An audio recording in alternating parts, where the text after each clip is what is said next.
Hello students, in today's video we will discuss question number 5 from chapter Introduction to Graphs and exercise 15.1. So question is use the tables below to draw linear graphs. Okay, तो हमें यहाँ पे linear graph draw करने हैं. ठीक है, तो क्या क्या टेबल है, ए एंड बी टेबल है. ठीक है, तो पहली टेबल में क्या दिया है, the number of days a hill side city received snow in different year.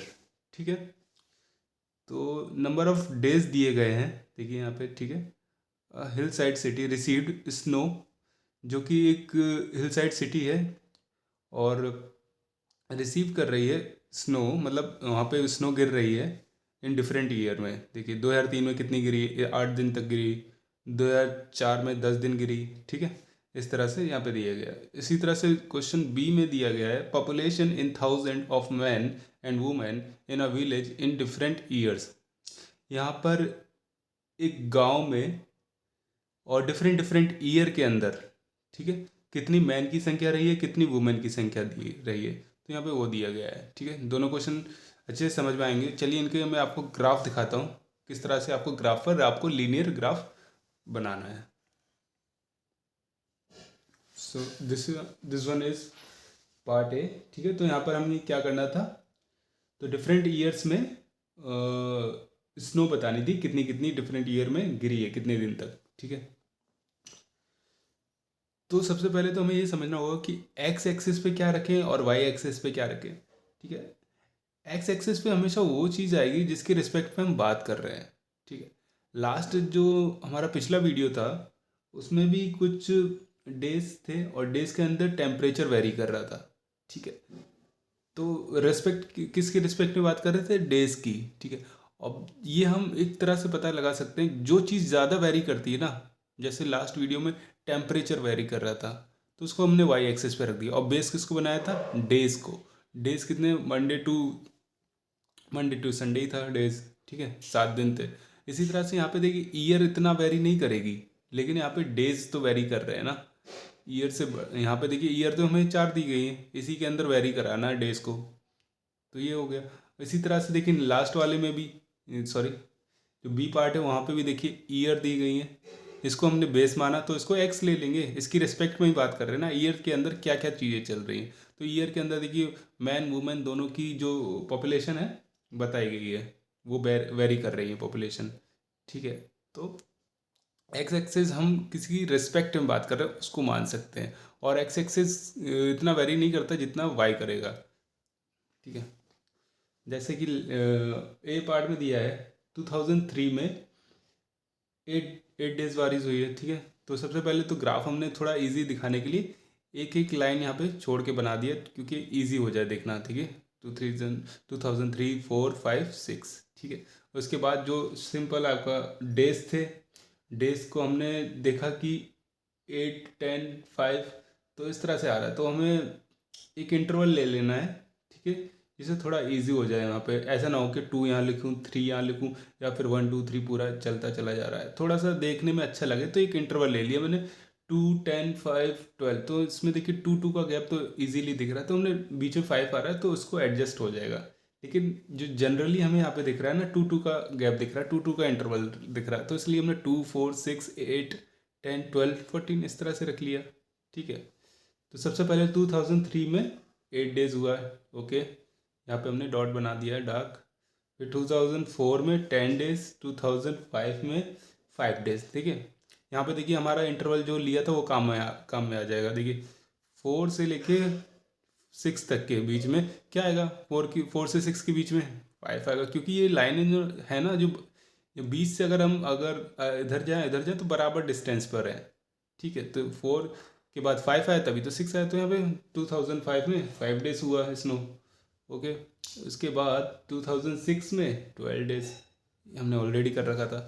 ठीक है, इसके बाद लीनियर ग्राफ बनाना, हमने लाइनें जोड़ दी, हो गया आपका लीनियर ग्राफ तैयार. ठीक है, अब हम क्वेश्चन नंबर बी में देखेंगे, इसके बी पार्ट में. ठीक है, किसकी रिस्पेक्ट में बात कर रहे हैं, ईयर की रिस्पेक्ट में. ईयर को बेस माना तो इसको हम एक्स एक्सिस ले लेंगे. ठीक है, ईयर चली जा रही है, और इसके अंदर जो है number of man and women की पॉपुलेशन बताई जा रही है, इन 1000 में है। ये नहीं कि 11 ही मैन है एक विलेज में या फिर 11 ही वुमेन है, ऐसा नहीं है। यहाँ पे 1000 आपके क्वेश्चन में ऑलरेडी दे रखा है, ठीक है। तो ये डार्क जो लाइन बनाएंगे ना, उनको हम कह देंगे मैन है, इस तरह से दिखाना पड़ेगा। और जो डॉट डॉट करके लाइन है वो हो जाएंगी आपकी वुमेन, ठीक है। तो 2003 में वुमेन की संख्या जो है कम थी, ठीक है। कितनी थी?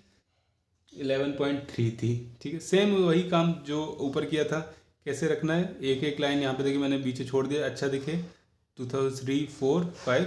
और इसी तरह से यहाँ पे देखिए मुझे दिख रहा था, इसमें दिख रहा था मुझे 11, 12, 13, तो इसमें पॉइंट आ रहे थे बीच बीच में, ठीक है। तो आप एक काम और कर सकते हैं, या फिर जैसे मैंने यहाँ पे दिया गया है कि 11 में 11.5, 12 ये भी कर सकता हूँ। या फिर देखिए ये देखिए इसने, ये इसका मतलब बीच में आ रहा है ना, 11 से 12 के बीच में आ रहा है, तो 11.5 होगा, क्योंकि बराबर डिस्टेंस पर है। जो बीच वाला पॉइंट है यहाँ से बराबर डिस्टेंस पर, तो आपको अंडरस्टूड होना है कि ये पॉइंट हमारा 11.5 है, ठीक है।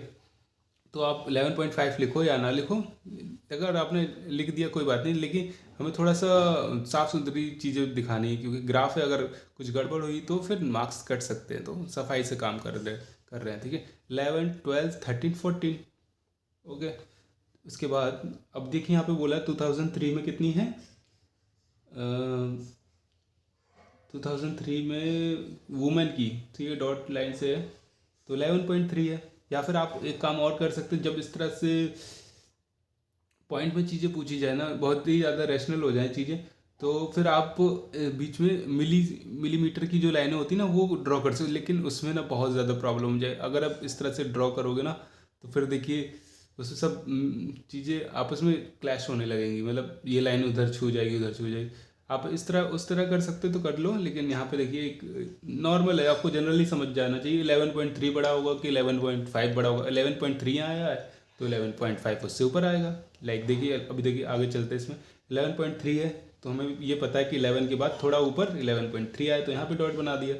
और फिर मैन में क्या है, मैन में बोल रहा है कि 12 है, 12,000 है, तो 12 तो यहाँ पे दिख रहा है, डॉट बना दिया, ठीक है। फिर 2004 में वुमेन की संख्या कितनी, 11.9 है। अभी हमने 11.3 बनाया, 11.9 क्या होगा, इससे थोड़ा सा पीछे होगा, तो यहाँ पे एक डॉट बना दिया 12 से पीछे। फिर मैन में क्या होगा, मैन में आपकी संख्या 12.5 है, ठीक है। तो ये तो ईजी है, 12 और 13 के बीच में ये जहाँ पे डॉट बना दिया डार्क। 2005 में जो है 13 है दोनों की, तो यहाँ पे एक डॉट बना दिए, तो यहीं पे दोनों आ जाएंगे, मैन और वुमेन, और अलग करने की ज़रूरत नहीं है। 2006 में क्या है कि वुमेन की संख्या जो ज़्यादा हो गई है 13.6, ठीक है। 13.5 यहाँ पे आएगा बीच में, उसके बाद थोड़ा सा ऊपर यहाँ पे एक डार्क पॉइंट लगा दिया। फिर मैन की जो है संख्या यहाँ पे कम है, तो 13 पॉइंट कितना हो जाएगा, मैन की यहाँ पे 13.2 हो जाएगी। थोड़ा सा 13 से ऊपर जाओगे तो 0.2 ही आएगा ना, 13.2, ठीक है। फिर 2007 में वुमेन की संख्या कितनी है, 12.8, ठीक है। 12 ये है और 13 के पीछे कहीं होगा ना 8, तभी तो 9, 12.9, फिर 13 आ जाएगा, तो थोड़ा सा 13 के पीछे लगा दिया।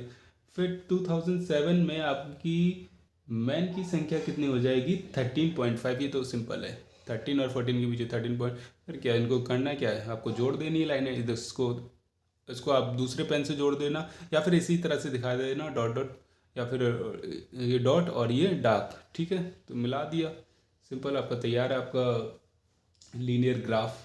ओके, होप सो आपको ये क्वेश्चन अच्छे से समझ में आया होगा। अगर आपको ये क्वेश्चन अच्छे से समझ में आया तो प्लीज़ मेरे चैनल को like and share and subscribe करना बिल्कुल भी ना भूले। मिलते हैं नेक्स्ट वीडियो में, तब तक के लिए थैंक यू सो मच।